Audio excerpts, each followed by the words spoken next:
పాత్రికేయ మిత్రులకు నమస్కారాలు. ఏపీలో నా పేరు రంజిత్. నేను వేడగూడ విధంగా నిజామాబాద్ జిల్లా అధ్యక్షుడిగా పనిచేస్తున్నాను. ఏదైతే బాల్కొండ మండలంలో ఉన్నటువంటి బస్సాపూర్ అనేటువంటి గ్రామంలో 20 గుంటల గోసంగి కులస్తుల శ్మశాన వాటిక వాళ్ళకు ఉన్నటువంటి దాదాపు ఆ ఏరియాలో 60 కుటుంబాలు ఉన్నాయి.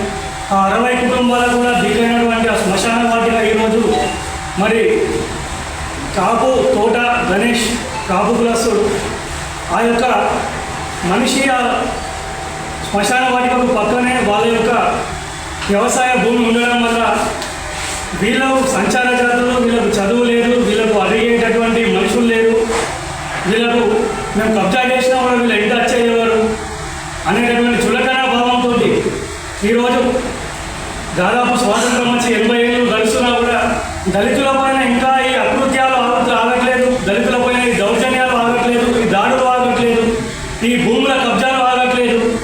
వీళ్ళకి ఎవరున్నారులే అని చెప్పేసి చులకన భావంతో ఈ రకమైన ప్రవర్తన ఇప్పటికీ కొనసాగుతుంది అని అంటే మరి దీని వెనుక ఏం చేస్తారు? గవర్నమెంట్ దీనిపైన ఏ రకమైనటువంటి ఆలోచన చేస్తుందని చూసుకుంటే ఇప్పటికి కూడా మా గోసంగి కులంలో, వేడముల జంగాల కులంలో చదువు అక్షరాస్యత చాలా తక్కువ పర్సెంటేజ్లో ఉండొచ్చు.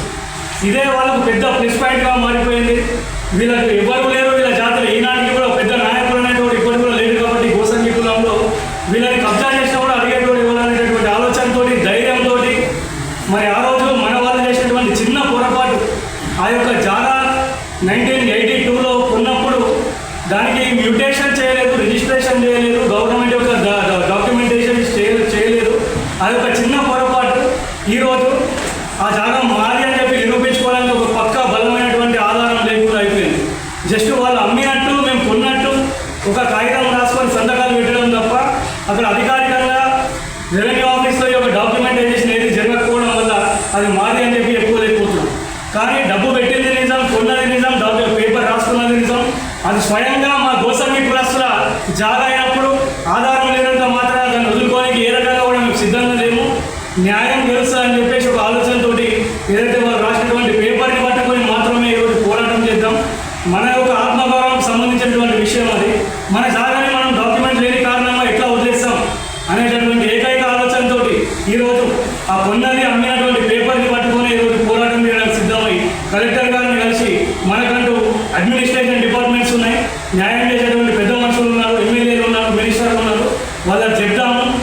వాళ్ళు ఎక్కడెక్కడ నుంచి తవ్వి తీయాలో అక్కడ నుంచి తవ్వి తీసి అది మాది అనేటటువంటి ఫైనలైజేషన్ చేసి వాళ్ళు నిజాన్ని వెలుగులోకి తీసుకొచ్చి మరి నిజంగా ఎవరిది అనేటటువంటి ఆలోచన, వాళ్ళ యొక్క సర్వే, వాళ్ళ యొక్క విచారణ, వాళ్ళ యొక్క ఇన్వెస్టిగేషన్ ఇదంతా చేసి మా యొక్క సంచార జాతులైనటువంటి పాపం వీళ్ళు ఒక దగ్గరనే ఉండేటోళ్ళు అయితే వాళ్ళు కబ్జా చేసిన వెంటనే అటాక్ చేసేటోళ్ళు ఖచ్చితంగా మాట్లాడపైకి మీరేటి వస్తారు కాబట్టి అని అడగడానికి ఒక అవకాశం ఉండేది.